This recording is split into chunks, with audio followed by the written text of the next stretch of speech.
Om Jnanatirandhasya Jnananjana Shalakaya Chakshurinmilitam Yena Tasmai Shri Gurave Namaha.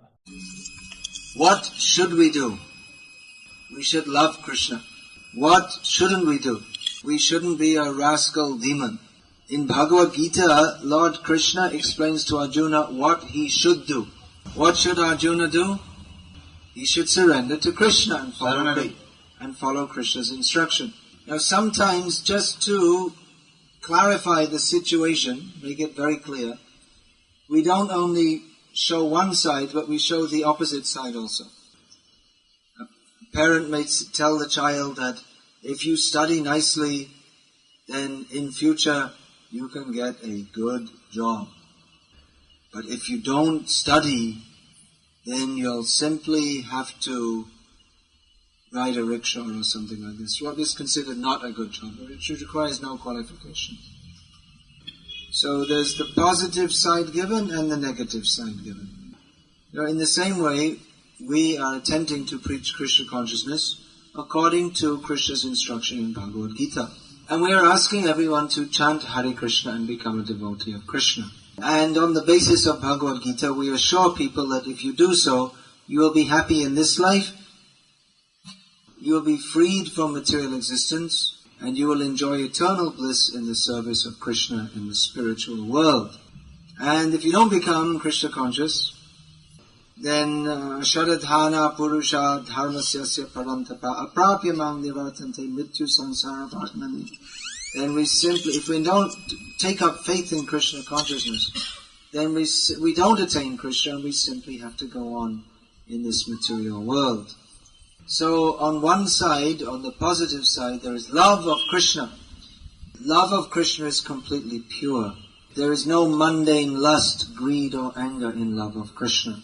But if we don't develop love of Krishna, then our desires will become material desires, which is mentioned here as, it's given the name Kama. The Sanskrit name is Kama. And Kama is always accompanied by Krodh, Lobh, and other various demoniac qualities. This Krishna has already explained in Bhagavad-gita in the 2nd chapter. How material desires develop. Dhyayato vishayam pumsa sangasteshu pajayate. That in the beginning there is a seed of desire for material enjoyment. And then someone starts to think about that. Whatever it may be an ice cream or a big house or a good job or a beautiful wife, whatever it may be. He thinks about that and then the mind becomes attached to that. Then sangat sanjayate kamaha. Then when one's desire for some material object becomes fixed, then that is known as kama or material desire.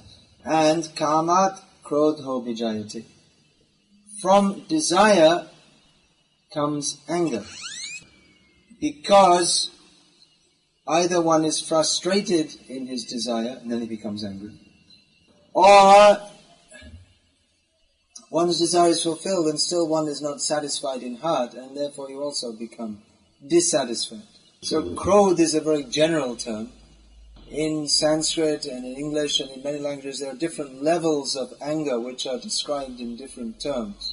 In Sanskrit there are various words, rosha, kopa. In English there we have words like fury, then dissatisfaction. So we can say krodh, the scope of krodh goes all the way from frustration to uncontrolled fury. So when the krodh become this blind anger, that is described as sammoha. Krodhat bhavati sammoha. That one becomes illusioned by this anger. And sammohat smriti vibhramaha. Then by this illusion one forgets everything that he's supposed to do. Smriti bhrangshat buddhina. So one's intelligence becomes spoiled when he forgets his duty. And it's really buddhinasho, buddhinashat pranashyati. Then one's whole position is completely spoiled when the intelligence is spoiled. So we see this, particularly this uncontrolled anger, is a very Very dangerous. Due to uncontrolled anger, someone can do something suddenly, may kill his child or kill his father, just because he forgets in anger, just forgets everything, and his intelligence is spoiled, and then his whole behavior is spoiled. So that's uncontrolled anger, but even you see just the tendency to be unnecessarily angry, then one unnecessarily is harsh and cruel to others. These are demoniac qualities. When material desire becomes perverted, then one takes pleasure in giving pain to others. That, for instance, people who they kill chickens to eat, but they take pleasure in killing and giving pain to the chicken.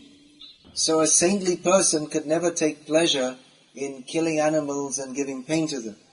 But a demoniac person takes pleasure in giving pain to other living beings. That one example may be very nastily killing the chicken in a very painful manner. Or another example is that someone who's in a position of authority over others takes pleasure in torturing them mentally. These are all symptoms of perverted desire and anger and nastiness within the heart. And this lobha is very similar to karma. That karma means that there may be some individual desires which are coming up all the time, but lobha, that means a desire for some, especially for a lot of money, possessions, all these different things. It's a standing desire, ongoing desire. So these 6 bad qualities are very well known: Kam, Krodh, Lobha, Moha, Mada, Matsarya. Moha, Mada, Matsarya. So Moha, that's understood in Tamil also. Mada, that's described as madness or a very deep illusion. And Matsarya, that means the envy. That's very similar to taking pleasure in giving pain to others. Just nastiness, or inability to appreciate others' good qualities and rather ascribing bad qualities to them. Wow. So all these 6, they're all intricately interrelated. Here Krishna has emphasized 3, Kama, Krodha and Lobha. And Krishna warns that these are gates leading to hell. Gaurnitai are standing here so beautifully, so happily chanting and dancing. The Sankirtana of Chaitanya Mahaprabhu and Nityananda Prabhu is completely free from these nasty qualities of material nature. But just the opposite is this Kama, Krodha, Lobha. The Sankirtana movement of Chaitanya Mahaprabhu completely cleanses the soul and purifies it. But the materialistic propensity, which in the extremely demoniac form, that completely contaminates the consciousness. We see there is the ideal of the Sankirtana movement is completely opposite to that of the demoniac nature. So Krishna is warning, and we should take this warning very carefully, very seriously. Because in Kali Yuga, this Kam, Krodh and Lobh are very prominent. And if we don't take to the Sankirtana movement of Chaitanya Mahaprabhu very seriously, then we're going to be victimized by Kama, Krodha and Lobha. We see the whole modern society is promoting Kama, Krodha and Lobha. And people think, well, this is something very nice. The young girls think it's very nice to dress in clothes which increases the karma of the young boys. And this whole culture of fighting, being strong and tough is promoting krodha, anger. And the whole ethos of modern society, get money, spend, be rich, show you're so big man. Or woman, be a big woman also, it doesn't matter. Buy more and more things. This is increasing lobha. And we think, well, this is very nice, this is modern life. But Krishna says that this leads to hell. And practically we see that already. In the advertisements they promote, you see young boy and girl, they should be all wearing all these fashions and kissing in public, so many things. And it seems very nice. Yes, we should also enjoy like this. And places like Salem are not very progressive or modern. They're not very advanced. But if you go to Bangalore, which is a very modern city, which we just came from, you'll find the young men and women are very advanced. They'll walk together with their arms around each other. And they're very advanced and they're enjoying life. And it's wonderful. Not this silly old-fashioned culture. They're just enjoying life, which we're meant to do. However, we find that usually these people are suffering tremendously. That the people who they show they're enjoying, but actually they suffer so much depression, and they become drug addicts and so many things. People think, well, that's just normal. It's modern life. They have to go to a psychiatrist, and it's just normal. And the people didn't used to go to psychiatrists, but you see people in the past were backward. They were backward, not very advanced. They believed in God and they controlled their senses, which is not very advanced. But now we're very advanced and now we're suffering depression and hypertension and we go to the psychiatrist and we're more advanced. It's actually a totally insane society. They've created hell now. It's not the 3 gates leading to hell. They're already far advanced. They're already gone to hell right now. It's a fact, because if someone's consciousness is always full of lusty thoughts and angry thoughts, feeling anger towards others and always desiring so many things, actually it's hellish consciousness. A person whose heart is full of calm and krodh and lobh, then how can they have noble and divine thoughts? Simply every person they interact with, they'll simply want to use them, to exploit them in different ways. Now this is actually extremely serious. We should consider this very, very carefully. That the whole current of modern society is going to hell, hellish consciousness, right now. So when Krishna says that these are the 3 gates to hell, it's not that he's talking in some metaphorical language or talking about some mythical non-reality. We can factually see how people are, by their consciousness, they're in hell now. So it's quite natural to presume that they will, when they leave this body, they will go to a hellish condition, suitable according to their consciousness. So be careful. We may think that, why don't we be more loose and free and mix up boys and girls? We can be happy, we'll enjoy. But young girls should dress up in such a way that all their body is very clearly seen. And all these rules, you see, you shouldn't run around with other people's wives. That's all old-fashioned, never mind. We won't bother following these rules. And then you watch some dirty movie, which means any movie, means they're all dirty movies. And then you feel some lusty desire very much. And then you can go to the prostitutes. Every city there's some prostitute quarters. I don't know, it must be, yeah? Every city must be. But then you'll go to hell. You will suffer hellishly now from various nasty diseases. And also men who go to prostitutes, they feel very bad because you see, my wife, they feel guilty that I didn't behave properly. So we may wonder, why are we discussing these things in the temple? In the temple we should just speak about love and peace and being good and being nice and all these things. But if we simply discuss these things in a very vague way, that won't help us very much. Krishna is speaking about, he's warning us very seriously. So what is he talking about? Lust, greed, anger lead to hell. So we could study the Sanskrit roots of all these different words. So that's one way of lecturing on Bhagavad-gita, and it's bona fide, of course. But what does it mean in our practical life? Krishna is speaking Bhagavad-gita to Arjuna. Arjuna, he understands Sanskrit, but he's not a Sanskrit scholar per se. He didn't go on to discuss Bhagavad-gita, to discuss some various Sanskrit roots and conjugations, grammar, but to get some practical spiritual knowledge that he could apply in his practical life. Arjuna had to decide, you going to fight or not fight? It wasn't a question of, well, that's very interesting, Krishna, then what about, how do we decline this verb and that verb and make a sandhi and what do you mean and all this. So that may be there. The scholars, they can study Bhagavad-gita in this way. And of course in Krishna's words, they're so wonderful, there's so many ways they can be analyzed and understood. But that isn't the very basis of Bhagavad-gita. The basis of Bhagavad-gita is some practical spiritual direction. And the Bhagavad-gita is relevant to us today because it is practical spiritual knowledge that we have to apply in our day-to-day lives. You see, there are some people, they read a chapter of Bhagavad-gita every day. They read the Sanskrit verses. So that's nice, that's a pious activity.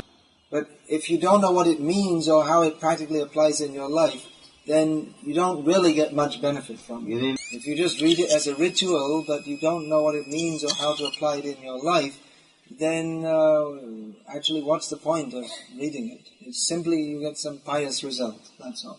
But we should try to understand the real spirit of Bhagavad-gita.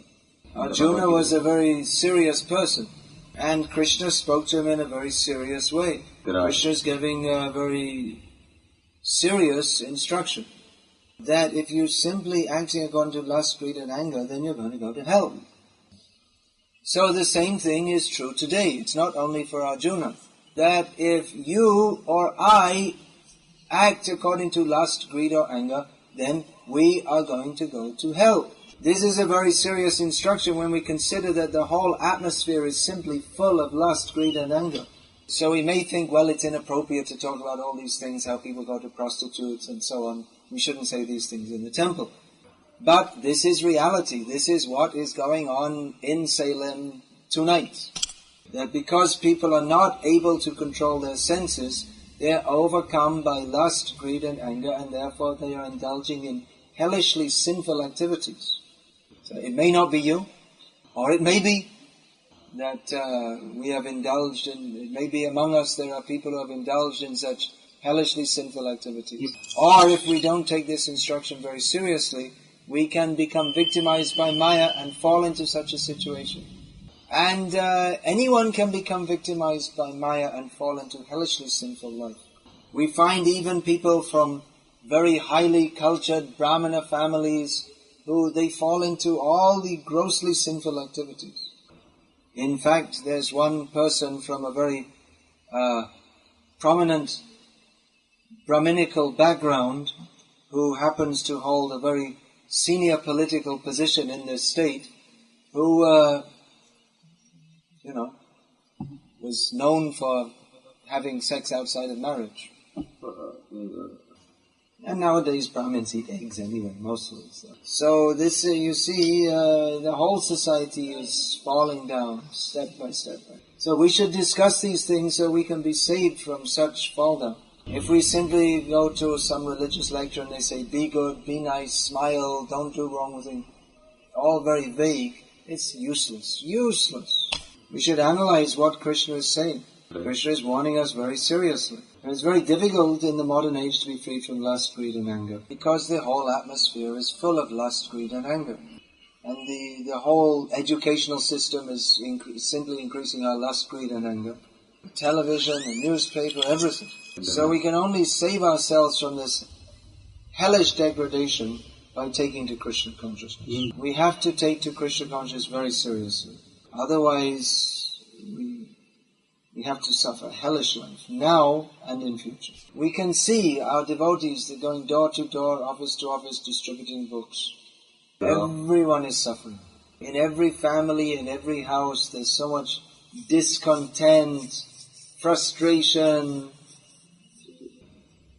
Every house. No one is happy, because everyone is simply full of lust, greed and anger. So we should take to Krishna consciousness very seriously. Chant Hare Krishna. Come to the transcendental platform beyond the modes of material nature. And in this way we can be freed from the influence of the modern demoniac life. Take shelter in Krishna's lotus feet and be truly happy on that platform. Hare Krishna. Hare Krishna. Is there any question about this? Give the mic to him. Maharaj, kamam is the word. Is that denotes only the sex desire or any other material desires? Like Yeah. money. Okay. All right. Say in Tamil also. You can say it directly. The Sanskrit word kam, which also comes in Tamil. I don't know in Tamil, but in Sanskrit it means both. It's used as a general term for all kinds of material desire. And it's specifically used for sexual desire, which is the most intense of all material desires. In Tamil also, like that? Mm-hmm. Kama, kamana, ichha, spriha, abhilash. These are all different words. Abhilash also we have. These are all different. These are all different words in Sanskrit. Kama, kamana, ichha, spriha. That comes in Tamil? No. It's a Sanskrit word. Abhilash. So these are all different words. Vancha. So these are all different words for desire. Asha. Yes, it's a little bit different.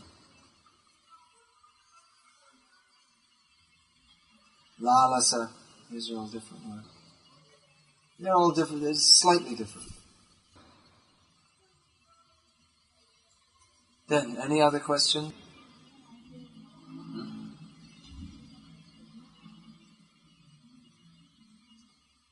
Well, if there are no... okay. You were saying the shloka from second chapter, from the ayat of Isham. Usually we say problem is kama, but stage before this, when desire comes, that we don't grasp seriously and that we don't hold this attachment then which develops into kama. What in that stage, how to prevent?